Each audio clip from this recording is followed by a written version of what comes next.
Hi, my name is Sumit and I am pursuing my subject proj 6018 Project Portfolio and Program Management. So today we will discuss about our assessment tool. For the assessment tool, my topic is what are some of the different types and function of a PMO. This presentation will briefly highlight the different types of PMO which will be beneficial for the organization project. The presentation will also display the important functions of PMO which will highlight the key roles performed by PMO. Further, the presentation will also describe the importance of a PMO, which will give a clear idea how it is beneficial for the projects in the organization. Lastly, the presentation will display key theory of project portfolio and program management. So in next slide, we will discuss about PMO. PMO is known as a program management office, which is a department or a group within the business or government agency. PMO helps in the defining the standards for the projects in the organization. It can be both internal or external depending on the organization's environment and need. A project management office keeps documentation on projects and offers direction and key metrics in the execution of the projects under its governance. PMO can also be referred as a program, project, or portfolio management. The PMO doesn't always focus solely on standards and project management methodologies. They can also be part of strategy project management by facilitating or even owning the project portfolio management process. In the next slide, we will discuss about the types of PMO. So the three important types of PMO are as follows. The sporty PMO. The first one is the sporty PMO. A sporty PMO acts as a repository to your organization's project and provides support as when required. It supplies standard project templates, provides guidance on the best practices, conduct training, track lessons learned, etc. It plays a consultative role in projects. It exercises a very low level of control over the projects and are best suited for the organization with functional or weak matrix types of organization structure. The next one is a controlling PMO. A controlling PMO does everything that a supervisor PMO does or more. This most important aspect of the types of the PMO is that has the power to enforce compliance with the organization's process.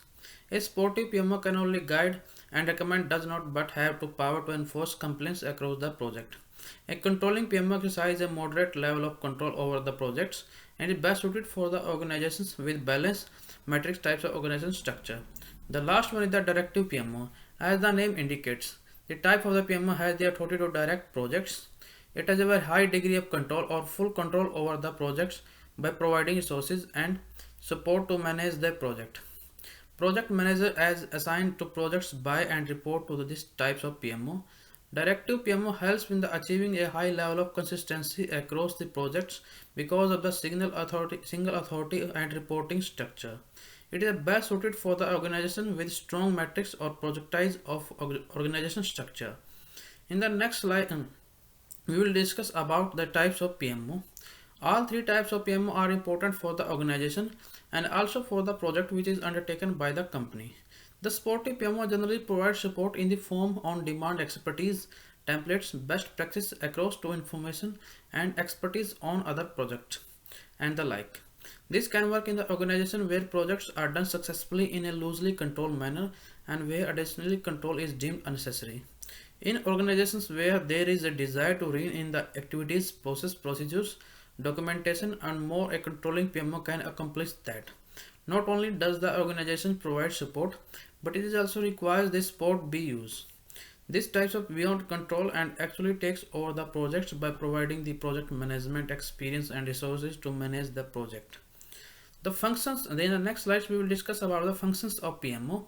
So the first function is governance function. The PMO governance functions play an important role by providing decision support for the project sponsor, decision makers, and stakeholders involved in the program, organization, and enterprise. The next one is the performance management function.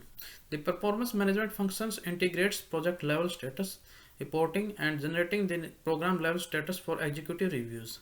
The PMO investigates specific performance issues and communicates early warning signs of trouble project. The third one is the schedule management functions. The schedule management functions assist the program by identifying project level milestones and integrating them into an overall program level plan. The program level plan is a summarized view of critical program milestones. The fourth one is the risk, issue, and scope management function. The process of risk management, issue management, and scope management apply to programs as well as individual projects. The PMO supports individual projects by identifying and evaluating risks, issue and change the request to a program. Some other functions of PMO are as follows. Keeping the project work in alignment. PMO helps in keeping the project work in alignment, which is beneficial for the company. Providing strategy support. It is also provides strategy support to all other members working in the project team. It ensures that there is a coordinate of the projects and resources. Lastly, it also increases effectiveness and efficiency of the project. So in the next slide, we will discuss about why PMO is important. Provides a comprehensive view of the organization. Program management provides a much more comprehensive view of the organization when compared to a project management. Quite a few projects are affecting the overall structure and functionalities of an organization together form a program. Focus toward working on organization benefits. A program manager oversees that ongoing activities within all the projects under him or her and evaluates them. A project should not be done just for the sake of it. Its returns should be measured well before giving a go ahead. Structured procedure. At the onset of the project, the concerned project manager takes out the time to set the rules for the communication and outline the work procedures. Help in reducing cost. A program manager responsibility includes saving cost and looking for the potential within the projects to earn benefit for the organization as a whole. The next slides we will discuss about the theory of a project portfolio and program management. PPM theory concentrates on project execution and delivery on the projects. A good PPM increases the business values and is beneficial for the organization growth and success.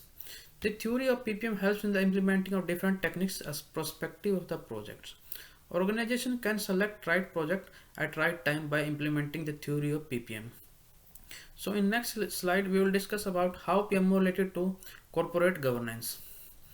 The corporate governance helps in undertaking both internal or external control on the project. An effective PMO will help corporate governance in setting right direction and will give a desired delivery of the project. Also helps in the maintaining the relationship between the stakeholders and the organization. Hence PMO is related to a corporate governance. So in the end, the conclusion. Overall, it can be concluded by stating that PMO is important for the organization and it helps in the completing the project in a structured process. Further, the key functions performed by PMO are beneficial in proper execution of the project and also for the project control. Also within the help of PMO, effective strategies can be implemented during the ongoing project of the organization.